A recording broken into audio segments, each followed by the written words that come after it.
ঘরের বউদের তো কিছুই কাজ থাকে না, সারাদিন শুধু শুয়ে বসে থাকে আর ওই কটা রান্নাবান্না করে, খাওয়া দাওয়া করে, ব্যাস এইটুকুই কাজ।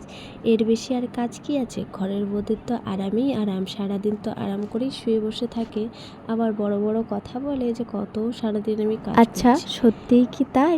ঘরের বউদের কি কোনো রকম কাজকর্ম থাকে না? যাদের একা ঘর তারা নিশ্চয় জানবে ঘরে কীরকম কাজকর্ম থাকে। আবার তার সাথে যদি ছোট বাচ্চা থাকে তাহলে তার জন্য তো আলাদাই যত্নার্থী থাকে। তার ওপরে আবার যদি ভিডিও বানায় তাহলে তো বুঝতেই পারো যে কতটা কাজের প্রেশার থাকে। যারা ভিডিও বানায় তারা নিশ্চয় জানো যে ভিডিও যদি শ্যুট করে সেই কাজটা করতে আরও কত দেরি হয়। 1 ঘন্টার কাজ করতে কিন্তু 1.5 ঘন্টা সময় লাগে, কারণ ভিডিওটা যদি আমি ঠিকঠাকভাবে না বানাই তাহলে কিন্তু মানুষজনে পছন্দ করবে না। তার জন্য কিন্তু আমাদেরকে একবার ব্যাক সাইডে ভিডিওটা নিতে হয়, একবার ফ্রন্ট সাইডে নিতে হয়, এই করতে করতে কিন্তু আরও দেরি হয়ে যায়। এবার অনেকে বলবে, তোমাকে কি কেউ বলেছে ভিডিও বানাতে? তুমি কেন ভিডিও বানাচ্ছ? তোমার ভিডিও দেখার জন্য তো কেউ বসে থাকি না। আসলে ঠিকই বলেছো, কেউ আমাকে বলেনি ভিডিও বানাতে। তবে কি বলতো, ভিডিও বানাতে আমার খুব ভালো লাগে। আর প্রতিটা ঘরের বউই কিন্তু 90% ভিডিও বানায়।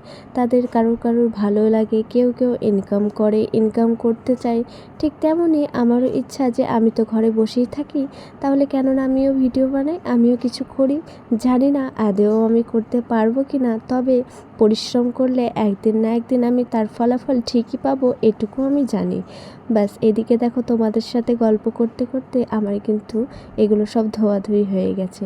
আর এখানে আমার একটা ননদ জল নিতে এসছে ঠাকুরের জন্য, আর সেই টাইমে আমি এইগুলো নামিয়েছি। আমি বললাম একটু দাঁড়াও, আমার সাথে গল্প করো, তা করতে করতে এগুলো আমার মাজা ধোয়া হয়ে যাবে, বেশি সময় লাগবে না।